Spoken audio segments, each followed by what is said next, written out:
কণ্ঠস্বর ব্যবহার না করেও গুরুত্বপূর্ণ কথা বলার এক অনন্য উপায় হচ্ছে কার্টুন। সেটা হোক রাজনৈতিক, হোক সামাজিক, হোক সেটা ধর্মীয়। অথচ এক দশকেরও বেশি সময় ধরে মূলধারার গণমাধ্যমগুলোতে কার্টুন কম দেখা গেছে। তবে কোটা সংস্কার আন্দোলন ঘিরে আঁকা কার্টুনগুলো এবার বেশ ভূমিকা রেখেছে। জুলাই আগস্টে মাত্র ৩ সপ্তাহে আঁকা হয়েছে শত শত রম্য, উপহাস, বিদ্রূপ ও যন্ত্রণার কথা বলা রাজনৈতিক কার্টুন। স্লোগানের মতো রাজনৈতিক কার্টুনও উৎসাহ দিয়েছে এই আন্দোলনে। বাংলাদেশের প্রথিতযশা কার্টুনিস্ট আহসান হাবিব গত ৩ আগস্ট একটি কার্টুন প্রকাশ করেন। তাতে দেখা যায় লালের উপর আঁকা হয়েছে একটি বালু ঘড়ি। ঘড়ির উপরে আর তখন নামমাত্র বালু আছে নিচে নামতে, লেখা আছে কাউন্টডাউন। ৫ আগস্ট ছাত্র জনতার আন্দোলন সফল হওয়ার মাত্র একদিন আগে এই কার্টুনটি ইঙ্গিত দিয়েছিল কিছু একটা ঘটতে চলেছে। এরপর ৮ আগস্ট তিনি আবার আঁকলেন একই রকম আরেকটি ছবি। পার্থক্য হচ্ছে বালুর অবস্থান এবার সবটুকু একপাশে। আহসান হাবিব ক্যাপশন দেন, ডান, নিউ স্টার্ট।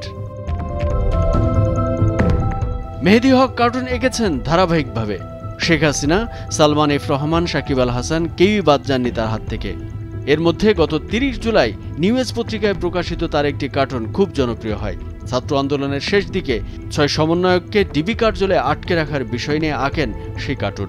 টেলিভিশনের ভিতর থেকে তারেক রহমানের আধা আধি বের হয়ে আসা কার্টুনটিও সাড়া ফেলে।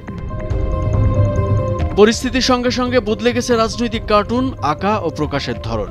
যেমন তরুণ কার্টুনিস্ট মাহতাব রশিদ ১৫ জুলাই কোটা সংস্কার আন্দোলনে ছাত্রলীগের হামলার কার্টুন এঁকেছেন। ৫ আগস্ট আঁকলেন শেখ হাসিনাকে দড়ি বেঁধে টেনে নামাচ্ছেন শিক্ষার্থী ও জনগণ।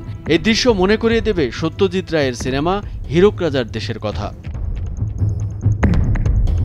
এবারের আন্দোলনে নাজমুস সাদাতের কার্টুনে নিজের দিকে বন্দুকের নল টেনে নেওয়া হাত, আসিফ মাহবুবের আঁকা রক্তাক্ত মুঠোফোন, রিশাম সাহাব তীর্থের আঁকা গণতন্ত্রকে নিরাপত্তা বাহিনী আর ছাত্রলীগের পেটো বাহিনী নির্যাতন অথবা পুলিশের বুটের তলায় আটকে রাখা শিক্ষার্থীর দলের কার্টুনগুলো আন্দোলনের সময় ঘটনার বার্তা দিয়ে পরিস্থিতি স্পষ্ট করেছে।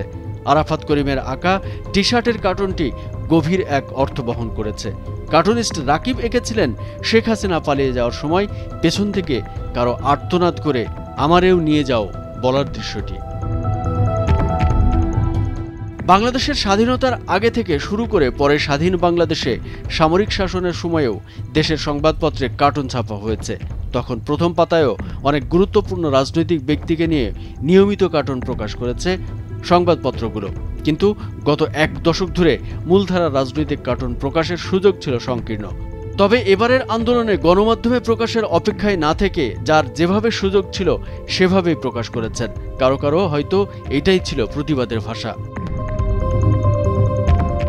সম্প্রতি রাজধানীর দৃক গ্যালারিতে হয়ে গেল কার্টুন বিদ্রোহ শিরোনামে এক প্রদর্শনী। সেখানে মেহেদী হকের আঁকা শেখ হাসিনা দৌড়ে পালানোর একটি দৃশ্য এঁকে ইয়ার্কি লিখেছে, দৃকে স্বৈরাচার পতনের কার্টুন এক্সিবিশনে আসতে পারবেন স্বৈরাচারও। আর র্যাটস আসিফ নামের একজন শিল্পীর আঁকা নাটক কম করো প্রিয় কার্টুনটি যে কতটা জনপ্রিয় হয়েছে তা বলার অপেক্ষা রাখে না। কামরুজ্জামান আরিফ, ভোরের কাগজ।